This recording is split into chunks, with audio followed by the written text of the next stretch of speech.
வணக்கம் நண்பர்களே, இது தமிழ் நண்பன் சர்ட்கட் சேனல். இப்போ நம்ம பார்க்க போகிறது Madras high court cut off mark தான். அதாவது இப்போ ஓஏக்கான கட் ஆஃப் மார்க் நம்ம போட்டுக்கிட்டே இருந்தோம். அதில் இடையில ஸ்டாப் பண்ணிட்டோம். என்ன ரீசன்னா ரிசல்ட் வந்துடும் அப்படின்ற மாதிரியான தகவல் நமக்கு கிடச்சிது. அதனால் ஸ்டாப் பண்ணி வச்சுருந்தோம்.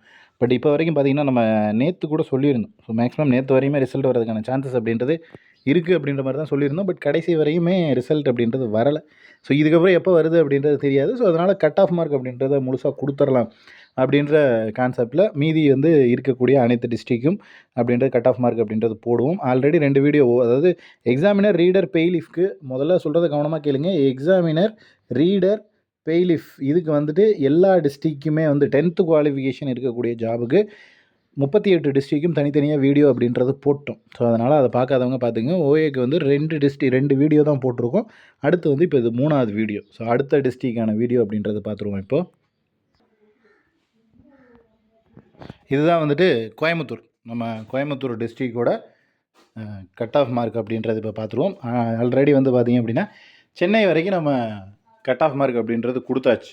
கோயம்புத்தூர் டிஸ்ட்ரிக்டில் அலுவலக உதவியாளரும் காப்பியஸ்ட் அட்டெண்டரும் பணியிடங்கள் அப்படின்றது இருக்குது.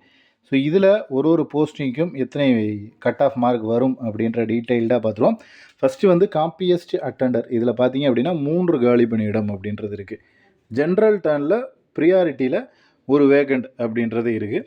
ஸோ இதுக்கு பார்த்திங்க அப்படின்னா உங்களுக்கு ஆல்மோஸ்ட் ஒரு 85+ மதிப்பெண்கள் இருந்தால் போதும். எம்பிசி டிசியில் ப்ரியாரிட்டி ஒரு 80+ மதிப்பெண்கள் இருந்தால் போதும். எஸ்சிஏ விமனு இந்த பிஎஸ்சிஎம் இந்த கேட்டகரி இருக்குது பாருங்கள். இதில் யாராவது ஒரு நபர் அப்ளை பண்ணியிருந்தீங்கனாலே தாராளமாக போதும், உங்களுக்கு கிடைக்கிறதுக்கான வாய்ப்புகள் இருக்குது. ஸோ எத்தனை மார்க் எடுத்திருந்தாலும் சரி, இந்த கேட்டகரியில் வர்ற ஒரு நபர் இருந்தீங்கனாலே போதும், கண்டிப்பாக கிடைக்கும். அடுத்து ஆஃபீஸ் அசிஸ்டண்ட் இதில் டோட்டலாக வேக்கன்சி பார்த்திங்கன்னா 6 காலி பணியிடங்கள். ஜென்ரல் டர்னில் விமனுக்கு ஒரு காலி பணியிடம் அப்படின்றது இருக்குது. ஒரு 80+ அப்படின்றது வரும். இதுவும் எனி ஒன் கேண்டிடேட் இருந்தீங்கன்னா போதும். நம்ம ஆல்ரெடி சொன்னது தான், இந்த பேக்லாக் வேகன்சியில் வேக்கண்ட் வர்ற மாதிரியான பணியிடமாக இருந்துச்சு அப்படின்னா நீங்கள் யாராவது ஒருத்தர் அப்ளை பண்ணாலே போதும். ஜஸ்ட்டு தமிழில் எலிஜிபிலிட்டி பாஸ் பண்ணால் போதும். PC and PCM other then PCM இதுவும் ஒரு 80+ வரும். சேம் இதே தான் பேக்லாக் வேகன்சியில் வந்திருக்கு. ஸோ அப்படி இருக்கிறப்ப நம்ம சொன்ன மாதிரி தான், முன்னாடி சொன்ன மாதிரி தான் வரும். இதில் எம்பிசிடிசி ப்ரியாரிட்டி 75+, எஸ்சியில் பிஎஸ்சிஎம் 75+, சேம் இதே மார்க் தான் வரும். அதுக்கடுத்து அடுத்த டிஸ்ட்ரிக் பார்ப்போம். அடுத்து பார்த்திங்க அப்படின்னா தருமபுரி டிஸ்ட்ரிக். ஸோ தருமபுரி டிஸ்ட்ரிக்டில் இருக்கக்கூடிய காலி பணியிடங்களுக்கு கட் ஆஃப் மார்க் அப்படின்றத பார்த்துருவோம்.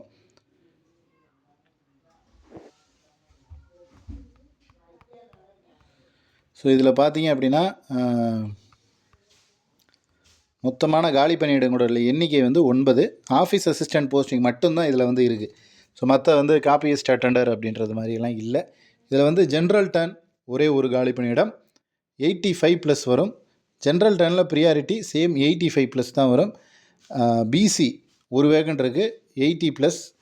இதில் விமன் எம்பிசிடிசியில் விமன் 80+ வரும். அடுத்து லோகோமோட்டர் டிசபிலிட்டி பேக்லாக் வேகன்சின்னு நம்ம சொன்னது தான். எனி கேண்டிடேட் யாராவது இருந்தீங்கன்னா போதும். இது ஒரு 80+ வரும். எஸ்சி 75, சேம் எஸ்சி விமனில் 75, எஸ்டி ப்ரியாரிட்டி ஒரு வேகண்ட் இருக்குது. ஸோ ஏதாவது ஒரு கேண்டிடேட் அப்ளை பண்ணியிருக்கீங்க, ப்ரியாரிட்டியோடு இருக்குது எஸ்டியில் அப்படின்னா கண்டிப்பாக ஜாப் கிடைக்கும். அதுக்கடுத்து பார்த்திங்கன்னா திண்டுக்கல் டிஸ்ட்ரிக்டான கட் ஆஃப் மார்க் அப்படின்றத பார்த்துருவோம். ஸோ டோட்டலாக பார்த்திங்க அப்படின்னா இதில் அலுவலக உதவியாளர் பணி மட்டும்தான் இருக்குது. ஸோ மற்ற போஸ்டிங் எதுவும் இல்லை. மொத்த பணியிடங்களோட எண்ணிக்கை டோட்டலாக 33 பணியிடம் அப்படின்றது இருக்குது அலுவலக உதவியாளர்லேயே. ஸோ இதுக்கு தான் கட் ஆஃப் மார்க் அப்படின்றது இப்போ பார்க்க போகிறோம். திண்டுக்கல் டிஸ்ட்ரிக்கு ஜென்ரல் டர்னில் 3 வேகண்ட் இருக்குது. ஸோ இந்த 3 வேகண்ட்டுக்கு ஒரு 85+. ஏன் இந்த இதில் 85 அப்படின்னா 3 வேகண்ட்டுக்கு கிட்டத்தட்ட 15 பேரை செலக்ட் பண்ணுவாங்க, 1:5 அப்படின்ற ரேஷியோ. அதனால் 85 தான் வரும். ரொம்பலாம் ஹை ரேஞ்செலாம் போகாது அப்படின்றத தெரிஞ்சுக்கிங்க. அடுத்து ஜென்ரல் டர்னில் பிஎஸ்டிஎம் சேம் அதே தான் வரும். ஜென்ரல் டர்னில் உமனுக்கும் சேம் 80+ வர்றதுக்கான வாய்ப்புகளும் இருக்குது. அடுத்து ஜென்ரல் டர்னில் உமனுக்கு பிஎஸ்டிஎம் சேம் 80+. பேக்லாக் வேகன்சி அப்போ எனி கேண்டிடேட் அப்ளை பண்ணாலே போதும். ஜென்ரல் டர்னில் ப்ரியாரிட்டி 80+, சேம் இதுக்கும் 80+, பிசிக்கும் 80+ வரும். உமனுக்கும் இங்கே பிசி கொடுத்துருக்காங்க பாருங்கள், 75 கூட கிடைக்கிறதுக்கு வாய்ப்புகள் இருக்குது. ஏன்னா 3 வேகண்ட் கொடுத்துருக்கான். 3 பேர் வேக்கண்ட்டுக்கு அப்படிங்கிறப்போ பிசியில் இருந்து மட்டுமே ஒரு 15 பேரை செலக்ட் பண்ணணும். அங்கே ஜென்ரல் டர்னில் ஒரு 15 பேர் அப்படிங்கிறப்ப ஹை மார்க் எடுத்தவங்கலாம் அங்கே போயிடுவாங்க. இங்கே ஒரு 15 பேருங்கிறப்ப 75 எடுத்தால் கூட வாய்ப்பு அப்படின்றது நிறைய இருக்குது. 75க்கு கீழே குறையிறதுக்கான வாய்ப்புகளும் இருக்குது. அதையும் தெரிஞ்சுங்க. அடுத்து பிசியில் விமனு 80+ வரும். இதுக்கும் வந்து டிஸ்ட்ரிபியூட் விடோ சேம் 80+ வரும். அடுத்து blindness and low vision any candidate apply பண்ணால் போதும். லோக்கோமோட்டர் டிசபிலிட்டிக்கு சேம் அதே தான். பிசியில் எனி ப்ரியாரிட்டி கண்டிப்பாக 75+ போதும். ஏன்னா பிசியில் அங்கே ஆல்ரெடி 3 பேர் வந்து போயிடுவாங்க. இதில் ப்ரியாரிட்டி இருக்கிற நபர்கள் அப்படிங்கிறப்போ இந்த மார்க் இருந்தாலே போதும். சேம் பிஎஸ்டிஎம் ப்ரியாரிட்டிக்கு 75. எம்பிசி உமன் ஒரு 70+ இருந்தால் போதும். இதில் டிஸ்ட்ரிபியூட் விடோ 70க்கு கீழே இருந்தால் கூட இந்த இடத்துல இந்த ஜாப் அப்படின்றது கிடைக்கும். எம்பிசி டிசி இது வந்து ஒரு 80+ வேணும். இதில் பிஎஸ்டிஎம் அப்படிங்கிறப்போ 75, இதில் விமன் அப்படிங்கிறப்போ 75, விமன் பிஎஸ்டிஎம் 75 வரும். லோக்கோமோட்டர் டிசபிலிட்டி சேம் அதே கேட்டகரி தான். இது ஆள் வந்து இருந்தாலே போதும் அப்படின்ற கேட்டகரி. எம்பிசி டிசியில் ப்ரியாரிட்டி 75 வரும். எஸ்சி கேண்டிடேட் 80+ வர்றதுக்கான வாய்ப்புகள் அப்படின்றது இருக்குது. இந்த இடத்துல இந்த ஊரில் போட்டி கொஞ்சம் அதிகமாக இருக்குது, அதனால தான் 80+ வரும். எஸ்சியில் பிஎஸ்டிஎம் 80+ வரும்.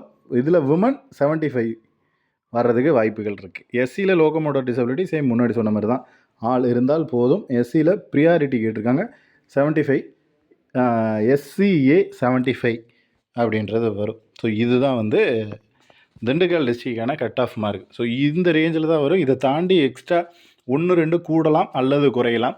இதில் கட் ஆஃப் மார்க் வந்து உங்களுக்கு கொஞ்சம் ரொம்ப கம்மியாக இருக்குது அப்படின்ற மாதிரியான ஒரு எண்ணம் அப்படின்றது இருக்கும். நம்ம முன்னாடி ஆல்ரெடி நிறைய வீடியோக்குள்ளே சொல்லியிருக்கோம். என்ன அப்படின்னா 1:5 இந்த ரேஷியோவில் கூப்பிடுவாங்க.